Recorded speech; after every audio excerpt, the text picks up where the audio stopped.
আসসালামু আলাইকুম দর্শক, তুলসী গ্যাবার্ড নামটির সঙ্গে আমরা নিশ্চয়ই এর মধ্যে বেশ পরিচিত হয়ে উঠেছি। যুক্তরাষ্ট্রের জাতীয় গোয়েন্দা সংস্থা পরিচালক ডোনাল্ড ট্রাম্প প্রশাসনের উপরে যার প্রচ্ছন্ন প্রভাব, পাশাপাশি ভারতের প্রতি তার যে সহানুভূতিশীলতা, সেটি আমাদের সামনে পরিষ্কার হয়েছে এবং সেই জায়গা থেকে বাংলাদেশের রাজনীতিতে তার নামটা এখন উৎসাহিত হচ্ছে। স্পষ্টভাবে বলতে গেলে বর্তমান অন্তর্বর্তী সরকারের জন্য তিনি একটি আতঙ্কের নাম, এমন অভিমত অনেকের। তুলসী গ্যাবার্ডের পাশাপাশি আরও একটি নাম এর মধ্যে আলোচনায় উঠেছে এবং একইভাবে বর্তমান অন্তর্বর্তী সরকারের জন্য বিপজ্জনক তিনি হতে পারেন, এমনটি অনেকে মন্তব্য করছেন। কে এই লরা লোমার? লরা লোমারের যে এক্স হ্যান্ডেল অ্যাকাউন্ট রয়েছে সেখানে তার পরিচিতি হিসেবে রয়েছে তিনি একজন ফ্রিল্যান্স জার্নালিস্ট, এর সাথে আরও অনেক পরিচয় রয়েছে। তবে তিনি একজন মার্কিন উগ্র ডানপন্থী রাজনীতিক এবং ডোনাল্ড ট্রাম্প প্রশাসনের উপরে তার যথেষ্ট প্রভাব।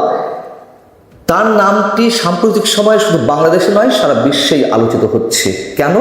3-4 দিন আগে তার সঙ্গে বিশেষ বৈঠকের পর ডোনাল্ড ট্রাম্প জাতীয় নিরাপত্তা কাউন্সিলের, যুক্তরাষ্ট্রের ন্যাশনাল সিকিউরিটি কাউন্সিলের উচ্চ পদস্থ 6 কর্মকর্তাকে বরখাস্ত করেছেন। আপনাদের নিশ্চয়ই মনে থাকার কথা, এর আগে সাংবাদিকদের ডোনাল্ড ট্রাম্প এমন মন্তব্য করেছিলেন যে যারাই বা যেই বিশ্বাসঘাতক হিসেবে চিহ্নিত হবেন তাকে বরখাস্ত করা হবে, তিনি প্রশাসনের যে স্তরেই থাকুন না কেন। কদিন আগে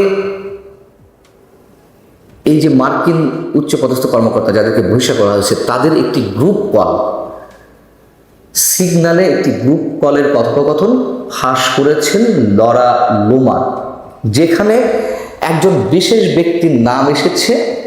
কেন লরা লোমার বাংলাদেশের রাজনীতি আলোচিত এবং বর্তমান অন্তর্বর্তী সরকারের জন্য আতঙ্কের, সেটি একটু বোঝানোর চেষ্টা করছি। ওই 6 কর্মকর্তার একজন হচ্ছেন অ্যালেক্স ওং। অ্যালেক্স ওং জাতীয় নিরাপত্তা পরিষদের উপদেষ্টা। তার বাবা মা চীনা নাগরিক, যুক্তরাষ্ট্রের অভিবাসী, যুক্তরাষ্ট্রেই অ্যালেক্স ওং এর জন্ম এবং তিনি তার যোগ্যতার ভিত্তিতে যুক্তরাষ্ট্রের ন্যাশনাল সিকিউরিটি কাউন্সিলের উপদেষ্টা দায়িত্ব পর্যন্ত পৌঁছে গেছেন। এখন এই অ্যালেক্স ওং এর সঙ্গে আমাদের সরকারের একটি যোগাযোগ গড়ে উঠেছিল।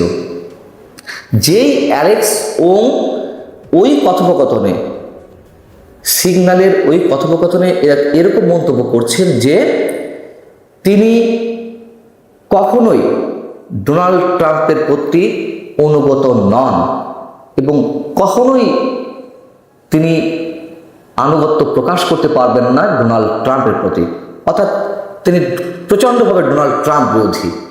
এই কথা শুনলে কি ডোনাল্ড ট্রাম্প বসে থাকেন? সেই অ্যালেক্স ওং এর সঙ্গে আমাদের সরকারের একটি যোগাযোগ গড়ে উঠেছিল, যার প্রমাণ সরকারেরই একটি ফেসবুক পেজে রয়েছে। আমাদের চিফ অ্যাডভাইজারের একটি অফিসিয়াল পেজ, যেটির নাম হচ্ছে চিফ অ্যাডভাইজার জিওভি। এই অ্যাকাউন্টে গত 2 এপ্রিল একটি পোস্ট করা হয়। কী ছিল সেই পোস্ট? সেখানে লেখা রয়েছে, মার্কিন উপজাতীয় নিরাপত্তা উপদেষ্টা অ্যালেক্স ওং বুধবার সন্ধ্যায় প্রধান উপদেষ্টার হাই রিপ্রেজেন্টেটিভ উচ্চ প্রতিনিধি ডক্টর খলিলুর রহমানের সঙ্গে টেলিফোনে বৈঠক করেছেন। 2 কর্মকর্তা পারস্পরিক আগ্রহের বিভিন্ন বিষয় নিয়ে আলোচনা করেন এবং যোগাযোগ রাখতে সম্মত হন। নতুন মার্কিন প্রশাসন ও বাংলাদেশের অন্তর্বর্তী সরকারের মধ্যে এটি এখন পর্যন্ত সর্বোচ্চ পর্যায়ের যোগাযোগ।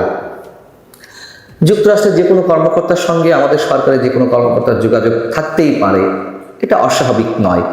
কিন্তু কেন লরা লোমার সরকারের জন্য আতঙ্কের হয়ে উঠেছে? যেহেতু অ্যালেক্স ওং এর সঙ্গে যোগাযোগ হয়ে উঠেছিল ডক্টর খলিলুর রহমানের বা বর্তমান সরকারের, সেই অ্যালেক্স ওং তো প্রচণ্ডভাবে ডোনাল্ড ট্রাম্প বিরোধী এবং সেটি প্রমাণ করেছেন লরা লোমার ডোনাল্ড ট্রাম্পের সামনে। এবং একই সঙ্গে লরা লোমার যে কতটা ভয়ঙ্করভাবে বর্তমান অন্তর্বর্তী সরকার বিদ্বেষী, অথবা স্পেসিফিক্যালি বলতে গেলে ডক্টর মোহাম্মদ ইউনূসের বিদ্বেষী, সেটি তার যে নানান ধরনের পোস্ট এক্স হ্যান্ডেলে, তার অ্যাকাউন্টে, সেগুলোর একটি অংশ বিশেষ তুলে ধরলেই মোটামুটি পরিষ্কার হওয়া যাবে। লরা লোমার গত 31শে মার্চ তার এক্স হ্যান্ডেলে একটি পোস্ট দিয়েছিলেন একটি বিশেষ বিষয়কে কেন্দ্র করে।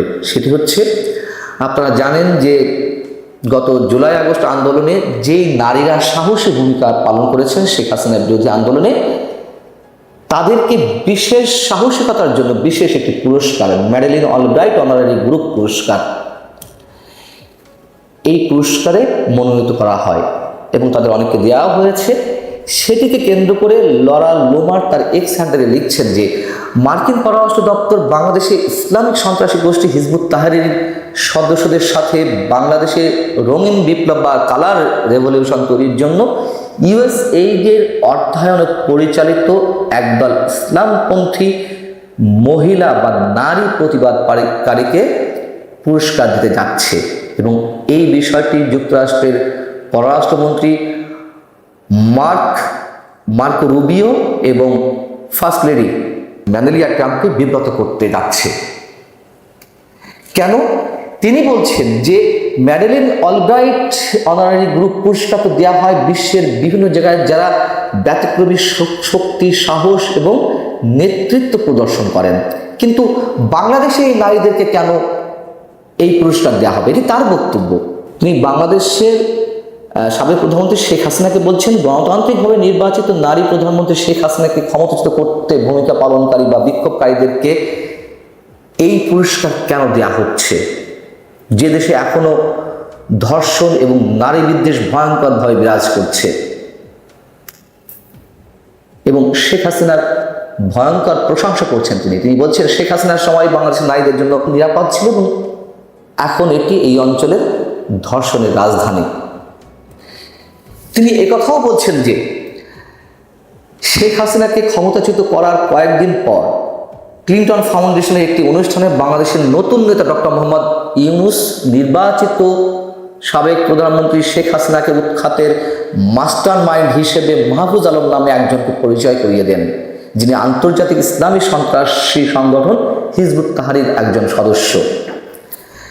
লরা লোমার আরও বলছেন, ডক্টর ইউনূস জামাত ইসলামীকেও সমর্থন করেন, যারা আরেকটি ইসলামী সন্ত্রাসী গোষ্ঠী। এই দলটিও শেখ হাসিনাকে ক্ষমতাচ্যুত করতে পুরস্কার পাওয়া মহিলা ছাত্র বিক্ষোভকারীদের সাথে কাজ করেছে। এবং আরও একটি বিষয় তিনি এর মধ্যে এনেছেন, যিনি বলছিলাম জর্জ সোরসের কথা তিনি উল্লেখ করেছেন, যারা ডিপ স্টেট নিয়ে খেলা করে তাদের মধ্যে একজন, তার পুত্র, তার ছেলে অ্যালেক্স সরোস এবং হিলারি ক্লিন্টন সমর্থিত বাংলাদেশের অন্তর্বর্তীকালীন নেতা অধ্যাপক ডক্টর ইউনূসের মধ্যে সম্পর্ক শুরু হয় 1999 সালে, যখন সরোস বাংলাদেশের একটি টেলিকম কোম্পানির 35% শেয়ার কেনার জন্য ডক্টর ইউনূসকে বিশাল ঋণ দিয়েছিলেন। আমরা কি খুব গুরুত্বের সঙ্গে বিষয়টি বিবেচনা নেব, নাকি বিবেচনায় নেওয়ার কোনো কারণ নেই?